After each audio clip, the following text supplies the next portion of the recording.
अस्सलाम वालेकुम मैं यूट्यूब फैमिली उम्मीद करती हूँ कि आप सब खैरियत से होंगे, बिल्कुल ठीक होंगे। आज मैं बनाने लगी हूँ पालक गोश्त। और पालक गोश्त बनाने के लिए यहाँ पे मैंने लिया है 2 किलो पालक और उसको मैं साफ़ कर रही हूँ और कटिंग कर रही हूँ। और अब मैं इसको बॉईल करने लगी हूँ। पालक को मैंने अच्छी तरह से धो लिया है और इस पर बिल्कुल थोड़ा सा मैंने हाफ़ ग्लास पानी डाला है। और एकदम से कुकर मैंने बंद नहीं करना, और क्योंकि ये कुकर मेरा फुल था तो अब मैंने इसको 2-3 बॉयल आने दिए हैं और खुद ही ये नीचे हो गए हैं। पहले ये फुल था और अब आप देखें कि काफ़ी नीचे अभी हाफ़ हो गया। अब मैं इसमें ऐड कर रही हूँ मेथी। जो है आपने 1 हैंडफुल आपने मेथी ले लेनी है, ज़्यादा क्वांटिटी में नहीं लेनी, और इससे जो पालक है बहुत मुलायम बनेगी। अब मैंने कुकर जब बंद कर दिया, वेट लगा दिया और 5 मिनट बाद मैंने इसे खोला है और पालक जो हमारी गल गई है। अब हम जो है बीफ रेडी कर लेते हैं। अब यहाँ पे मैंने मीडियम साइज़ की एक मैंने प्याज ली है और उसको मैंने कुकर में डाल दिया। अब मैं इसमें ऐड करूँगी ऑयल। ऑयल जो है मैंने 1 प्याली लिया है, चूँकि पालक में ऑयल जो है ज़्यादा जाता है इसलिए मैंने 1 प्याली ऑयल मैंने इसमें ली है। और प्याज जो है मैं ब्राउन कर लूँगी। प्याज फ्राई करते वक्त मैं इसमें 1 बादियान का फूल ऐड करूँगी और 1 दालचीनी की स्टिक में इसमें ऐड कर दूँगी। इन दोनों की खुशबू बहुत अच्छी होती है और पालक में इनका टेस्ट बहुत अच्छा आता है, तो इसलिए प्याज को फ्राई करते वक्त ही आपने इसको ऐड कर देना है। और 3 से 4 अदर जो हैं आपने लौंग भी ऐड कर देने हैं। बहुत प्यारी खुशबू होती है, बहुत अच्छा टेस्ट होता है इनका। और पालक की बहुत देगी वाली खुशबू जो होती है वो इन्हीं चीज़ों से आती है, तो ये ज़रूर ऐड करनी है आपने।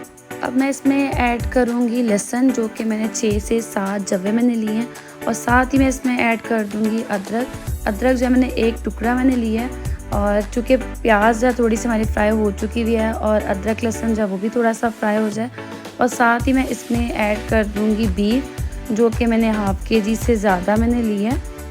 कच्चे गोश्त को अगर अच्छी तरह से भून लिया जाए तो इसमें से स्मेल नहीं आती और जायके में भी ये अच्छा बनता है। तो अब मैं इसमें ऐड करूँगी स्पाइसेस में मैंने लिया है हाफ़ टी स्पून मैंने हल्दी ली है, 1 टेबलस्पून मैंने लाल मिर्च ली है, 1 टेबलस्पून नमक ऐड किया है मैंने इसमें, और 1 टेबलस्पून मैं इसमें ज़ीरा पाउडर ऐड कर रही हूँ, 1 टेबलस्पून मैंने इसमें सूखा धनिया ऐड किया है। अब मैं इसको अच्छी तरह से भून लूँगी। अब आप देख सकते हैं कि बीफ जो हमारा अच्छी तरह से भुनाई उसकी हो चुकी हुई है, ऑयल चूँकि साइडों पे नज़र आ रहा है। और अब आपने इसमें गर्म पानी ऐड करना है, ठंडा पानी ऐड नहीं करना।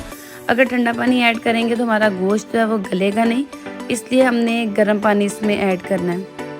और पानी की क्वांटिटी जो है हमने इतनी रखनी है कि हमारा गोश्त जो है वो डिप हो जाए, और इससे ज़्यादा पानी की क्वांटिटी हम नहीं रखेंगे। आप ये देख सकते हैं कि गोश्त जब वो डिप हो गया, अब मैं कुकर जब बंद कर दूँगी 15 मिनट के लिए मैं कुकर को बंद करूँगी और फिर चेक करते हैं कि गोश्त हमारा गला है कि नहीं गला। जब तक हम गोश्त को गलाते हैं तब तक जो है इधर हम पालक को ग्राइंड कर लेते हैं। पालक मैंने लिया और चूँकि पालक में ऑलरेडी पानी था तो उसी पानी में मैंने पालक को ग्राइंड करना है। और पालक को ज़्यादा ग्राइंड नहीं करना, सिर्फ आपने बटन को प्रेस करना है और फिर छोड़ देना, फिर बटन को प्रेस करना है और फिर छोड़ देना। अगर आप इसको लंबा प्रेस करके रखेंगे तो हमारी जो पालक है वो मेहंदी की तरह हो जाएगी। हमने इसको ज़्यादा नहीं करना, सिर्फ इस तरह हल्का हल्का सा हमने इसको करना है।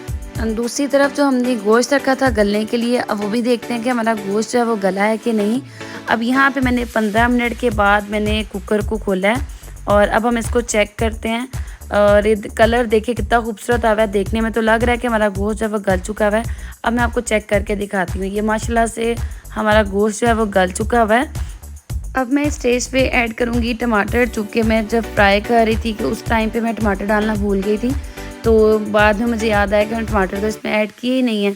तो अब वो टमाटर जो मैंने ग्राइंड करके इसमें ऐड किए हैं और अब मैं इसमें 1 प्याली जो है भरकर दही की ऐड करूँगी। अब हमने इसको अच्छी तरह से पका लेना है और जितना ये पानी है हमने इसको सारे को ड्राई करना है और फिर उसके बाद हम इसमें पालक ऐड करेंगे। अब आप यहाँ पे देख सकते हैं कि पानी जो है वो सारा ड्राई हो चुका है और ऑयल भी अलग से नज़र आ रहा है। तो अब हम इसमें ऐड कर देते हैं पालक। और जिसने अभी तक मेरे चैनल को लाइक नहीं किया, शेयर नहीं किया, सब्सक्राइब नहीं किया, प्लीज़ जल्दी से जाके मेरे चैनल को लाइक कर दें, शेयर कर दें, सब्सक्राइब कर दें, ताकि आने वाली तमाम वीडियो बआसानी आप तक पहुँच सकें। अब यहाँ पे मैंने पालक को ऐड कर दिया और इसको मैं अच्छी तरह से मिक्स कर रही हूँ। और इसमें अगर जो पानी है वो भी सारा हमने भी ड्राई करना है और इसको हम मज़ीद थोड़ा सा 10 मिनट के लिए पकाएंगे और उसके बाद मैं आपको इसकी फ़ाइनल लुक दिखाती हूँ। अब हम इसका तड़का रेडी कर लेते हैं। तड़के के लिए मैंने यहाँ पे लिया है एक बादियान का फूल और थोड़ी सी मैंने इसमें दालचीनी लिया है और एक मैंने इलायची ली है और इसको मैं ड्राई रोस्ट कर रही हूँ। और थोड़ा सा मैं इसमें 4 से 5 टेबल स्पून जो है मैं ऑयल के इसमें ऐड करूँगी। और इस ऑयल में हमने 2 से 3 मिनट के लिए हमने इन स्पाइसेस को जो रोस्ट कर लेना है। और अब मैं इस ऑयल को ऐड कर दूँगी पालक में। इससे खुशबू बहुत अच्छी आती है। आप बादियान का फूल इसमें कड़ी पत्ता भी ऐड कर सकते हैं। मेरे पास कड़ी पत्ता अवेलेबल नहीं था इसलिए मैंने ऐड नहीं किया। ये सारे स्पाइसेस खुशबू के लिए होते हैं और ये देगी फ्लेवर देने के लिए होते हैं। इससे हम जो पालक है बहुत मज़े की बनती है। और ये है हमारी फ़ाइनल लुक और अब मैं आपको इसको डिश आउट करके दिखाती हूँ। दोस्तों, अगर आपको मेरी ये वीडियो अच्छी लगी हो तो चैनल को लाइक, शेयर और सब्सक्राइब ज़रूर कर दीजिएगा। बेल के बटन को प्रेस करना आपने नहीं भूलना। ये आप लोगों से प्यार होता है, अप्रिसिएशन